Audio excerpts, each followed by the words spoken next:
आत्मीय भाइयों और बहनों, आपको पुस्तक युग की मांग प्रतिभा परिष्कार भाग 1,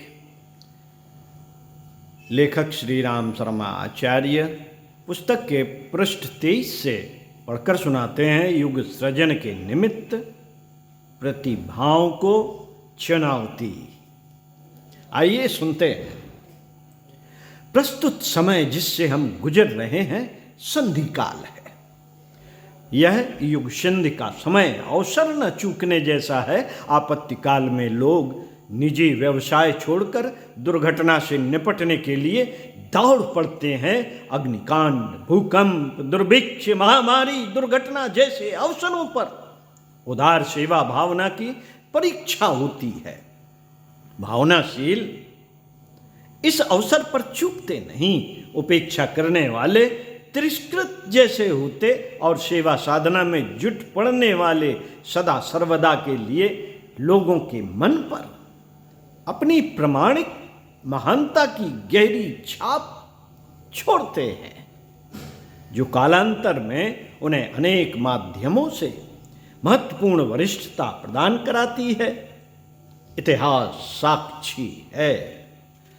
साथियों, इतिहास साक्षी है कि आपत्ति काल में राजपूत घरानों से एक एक सदस्य सेना में भर्ती होता था। सिख धर्म जिन दिनों चला था तब भी उस विपन्न बेला में उस प्रभाव क्षेत्र में आए हर परिवार ने अपने परिवार में से एक को सिख सेना का सदस्य बनने के लिए प्रोत्साहित किया था। आज की वेला तब की अपेक्षा कम विपिन्न नहीं है।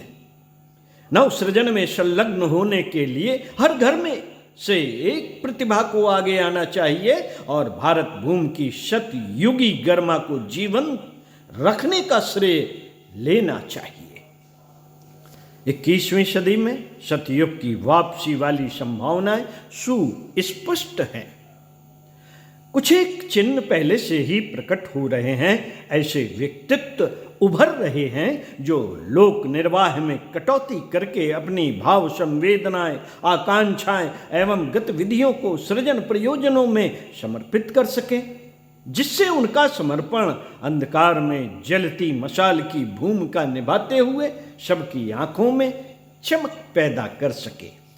स्वर्ग मुक्ति दिव्य दर्शन आदि के लिए प्रतीक्षा करनी पड़ सकती है और निराश भी रहना पड़ सकता है, पर सत प्रयोजनों के लिए प्रस्तुत किया गया आदर्शवादी साहस व्यक्तित्व को ऐसा प्रमाणिक, प्रखर एवं प्रतिभावान बनाता है जिसके उपार्जन को दैवी संपदा के रूप में आंका जा सके, जिस पर आज की भौतिक संपदाओं सुविधाओं को निछावर किया जा सके। धनाढ्य और विद्वान कुछ लोगों पर ही अपनी धाक जमा पाते हैं। धनाढ्य और विद्वान कुछ लोगों पर ही अपनी धाक जमा पाते हैं, पर महामानव स्तर की प्रतिभाएं इतिहास को, समस्त मानव जाति को कृतकृत्य करती हैं। प्रतिभाओं का प्रयोग जहाँ कहीं भी जब कभी भी औचित्य की दिशा में हुआ है, वहाँ उन्हें हर प्रकार से सम्मानित पुरस्कृत किया गया है। अच्छे नंबर लाने वाले छात्र पुरस्कार जीतते और छात्र वृत्ति के अधिकारी बनते हैं। सैनिकों में विशिष्टता प्रदर्शित करने वाले वीरता पदक पाते हैं और अधिकारियों की पदोन्नति होती है। लोकनायकों के अभिनंदन किए जाते हैं। संसार उन्हें महामानव का सम्मान देता है तथा भगवान उन्हें हनुमान अर्जुन जैसा अपना सघन आत्मीय वरण करता है। युग सृजन बड़ा काम है। मित्रों, युग सृजन बड़ा काम है। उसका संबंध किसी व्यक्ति, क्षेत्र, देश से नहीं, वरन विश्वव्यापी समस्त मानव जाति के चिंतन, चरित्र और व्यवहार में आमूल चूल परिवर्तन करने से है।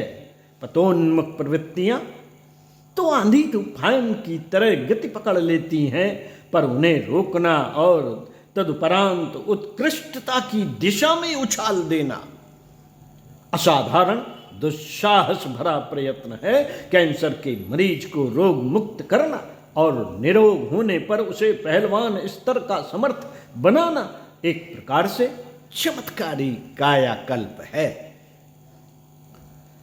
ऐसे उदाहरण सम्राट अशोक स्तर के अपवाद स्वरूप ही दिख पड़ते हैं, पर जब यही क्रिया सार्वभौम बनानी हो तो कितनी दुरूह होगी।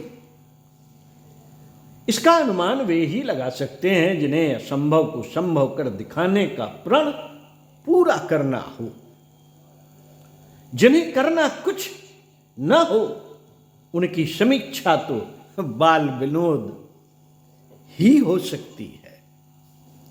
दुस्साहस पर प्रतिभाएं उतरती हैं, विशेषज्ञता जब वे सृजनात्मक हों। दुस्साहस पर प्रतिभाएं उतरती हैं, दुस्साहस पर प्रतिभाएं उतरती हैं विशेषतया जब वे सृजनात्मक हो।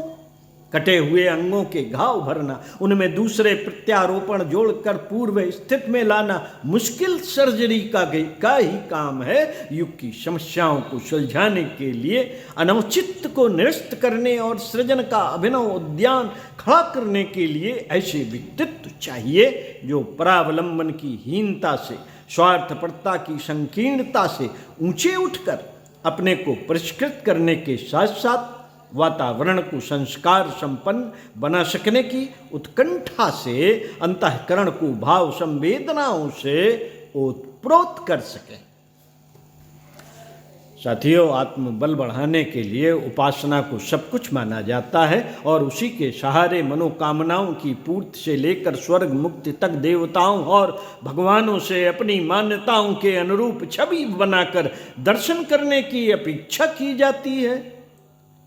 रिद्धि सिद्धियों की आशा भी कितने ही लोग लगाए रहते हैं और सफलता की कसौटी यह मानते हैं कि उन्हें चित्र विचित्र कौतूहल दृष्टिगोचर होते हैं। चमत्कार देखने और चमत्कार दिखाने तक ही उनकी सफलता सीमित रहती है, पर बात वस्तुतः ऐसी नहीं है। यदि आत्मशक्ति जागी तो उसका दर्शन आदर्शवादी प्रतिभा में ही अनुभव होगा। उसी में ध्वंस से निपटने और सृजन को चरितार्थ कर दिखाने की सामर्थ्य होती है। यही दैवी वरदान है। इसी को सिद्ध पुरुषों का अनुदान भी कह सकते हैं। यथार्थ खोजों अन्वेषणों में भी यही तथ्य उभर कर आते हैं। साथियों, भगवान शंकर ने परशुराम को काल कुठार थमाया था। उन्होंने पृथ्वी को 21 बार अनाचारियों से मुक्त कराया।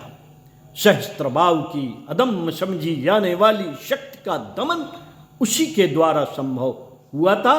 प्रजापति ने दधीच की अस्थियां मांगकर इंद्र को वज्रोपम प्रतिभा प्रदान की थी, जिससे वृत्तासुर जैसे अजेय दानों से निपटा जा सका। अर्जुन को गांडीव देवताओं से मिला था। छत्रपति शिवाजी की भवानी तलवार देवी द्वारा प्रदान की गई बताई जाती है। वस्तुतः यह किन्हीं अस्त्र शस्त्रों का उल्लेख नहीं है, वरन उस समर्थता का उल्लेख है जो लाठियों या ढेलों से भी अनीत को परास्त कर सकती है। गांधी के सत्याग्रह में उसी स्तर के अनुयायियों की आवश्यकता पड़ी थी। रिद्धियों सिद्धियों द्वारा किसी को न तो बाजीगर बनाया जाता है और न कौतुक दिखाकर मनोरंजन किया जाता है। विश्वामित्र राम लक्ष्मण को यज्ञ के बहाने अपने आश्रम में ले गए थे। वहां उन्हें बला अति बला विद्या प्रदान की थी। उनके सहारे वे शिव धनुष तोड़ने, सीता स्वयंवर जीतने, लंका की असुरता मिटाने और राम राज्य के रूप में सतयुग की वापसी संभव कर दिखाने में समर्थ हुए थे। विश्वामित्र ने ही अपने एक दूसरे शिष्य हरिश्चंद्र को ऐसा कीर्तिमान स्थापित करने का साहस प्रदान किया था, जिसके आधार पर वे तत्कालीन युग सृजन योजना को सफल बनाने में समर्थ हुए थे। साथ ही साथ हरिश्चंद्र के यश को भी उस स्तर तक पहुंचा सके थे जिसकी सुगंध पर मोहित होकर देवता भी आरती उतारने धरती पर आए। चाणक्य ने चंद्रगुप्त को कोई बड़ा खजाना खोद कर नहीं थमाया था, वरन ऐसा संकल्प बल उपलब्ध कराया था जिसके सहारे आक्रमणकारियों का मुंह तोड़कर चक्रवर्ती कहला सके थे।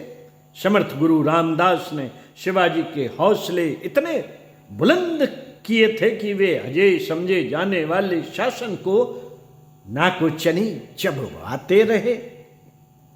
छत्रसाल ने सिद्ध पुरुष प्राणनाथ महापुरुष से ही वह प्राण दीक्षा प्राप्त की थी जिसके सहारे वे हर दृष्टि से राजर्षि कहला सके।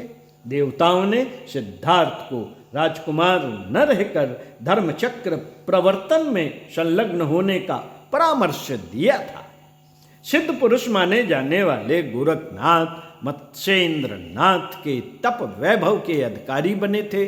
रामानंद ने कबीर को स्वर्ण खान कहीं नहीं सौंपी थी, वरन वह प्रतिभा प्रदान की थी जिसके कारण कुलीनता और विद्वता के अभाव में भी अपने समय के प्रचंड प्रवर्तक के रूप में प्रख्यात हुए। भगवान के भक्तों में सर्वोपयोगी नारद माने जाते हैं। उन्हें वह ललक मिली थी कि जन जन में भाव संवेदना का बीजारोपण करते हुए अनवरत रूप से संलग्न रह सके। पवन ने अपने पुत्र हनुमान को वह वर्चस्व प्रदान किया था कि रामचरित्र में मेरुदंड जैसी भूमिका का निर्वाह कर सके। गांधी ने अपने प्रिय पात्र विनोबा को महान प्रयोजनों के लिए मर मिटने की भाव संवेदना प्रदान की थी। उनके संपर्क में आने वाले अन्य लोगों ने भी जुझारू प्रतिभा पाई और अपने चरित्र तथा कर्तव्य से जनमानस पर गहरी छाप छोड़ने में सफल हो सके। संत यादवेंद्र पुरी ने अपने शिष्य चैतन्य को जन जागरण के कर्म क्षेत्र में उतारा था। विरजानंद ने दयानंद को ऐसा ही पुरुषार्थ प्रकट करने के लिए उद्यत किया था।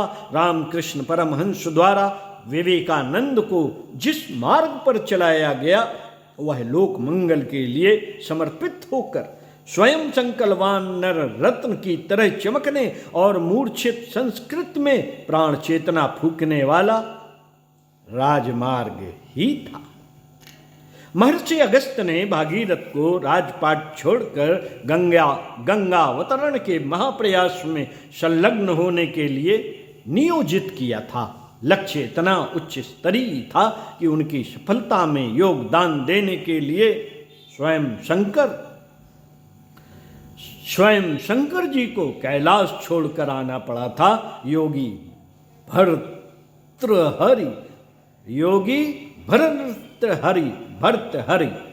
भर्तहरि ने अपने भाई विक्रमादित्य को आदर्श शासक और भांजे गोपी चंद को तत्व दर्शन के अवगाहन में संलग्न किया था। इससे अधिक और कुछ कोई अपने स्वजन संबंधियों को दे ही क्या सकता है। सम्राट अशोक ने जो प्रेरणा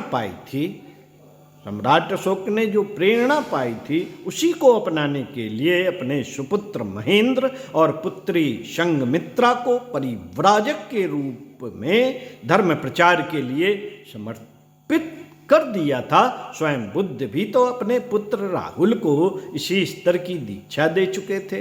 बुद्ध परंपरा में आम्रपाली से लेकर कुमार जीव तक ऐसे अनेकों प्रतिभाशाली हुए जो भौतिक सुख भोगों से कोसों दूर रहकर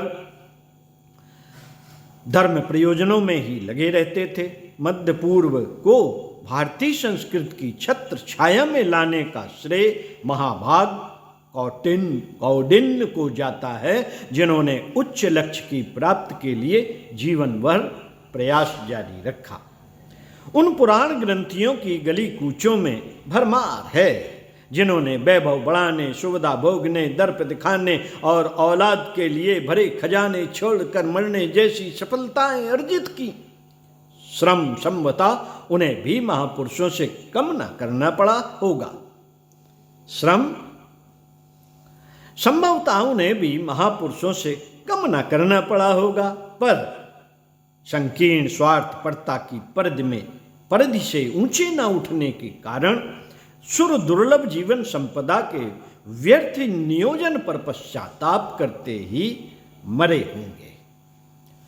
इसके विपरीत महर्षि कर्वे, हीरालाल शास्त्री, बाबा साहब आमटे, महामना मालवीय जी, भामा शाह, स्वामी श्रद्धानंद, अहल्याबाई, सुभाष चंद्र बोस जैसी विभूतियों को प्रातः स्मरणीय समझा जाता है, जिन्होंने स्वयं तो रोटी कपड़े पर निर्वाह किया, पर अपने समूचे वर्चस्व को परमार्थ प्रयोजनों के लिए नियोजित कर दिया। विदेशी प्रतिभाओं में जापान के गांधी कागावा, बडेन पावेल, रूस के मार्क्स, लेनिन आदि को संसार के इतिहास में जगमगाते हीरकों की तरह आंका जाता है। वस्तुतः प्रतिभाएं संसार के हर क्षेत्र में मौजूद हैं।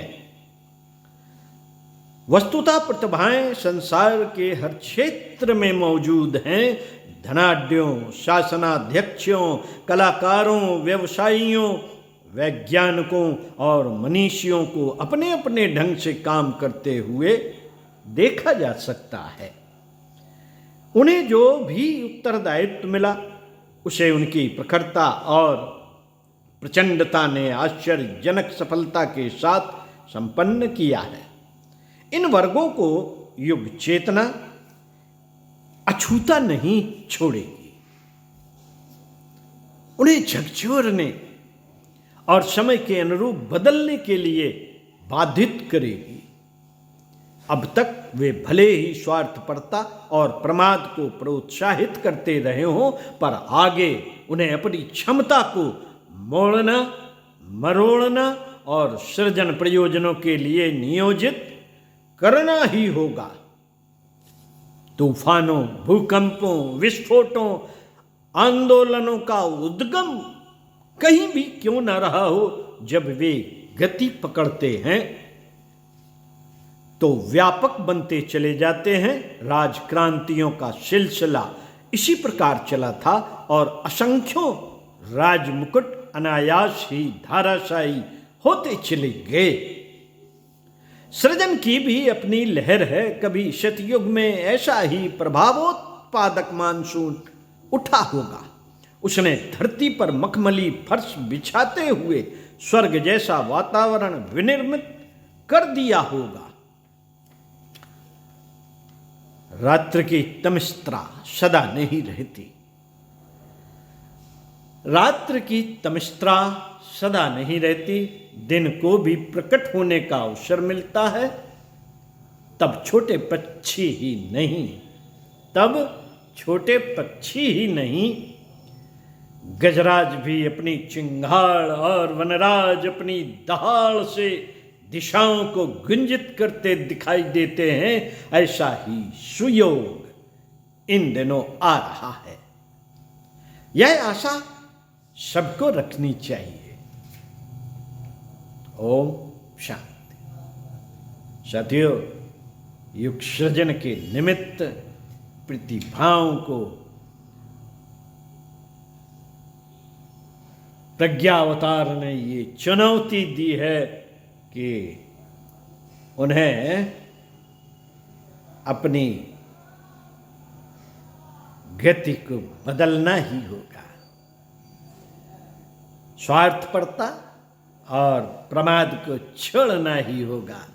अपनी क्षमता को मरोड़ना, मोड़ना और सृजन प्रयोजनों के लिए नियोजित करना ही होगा।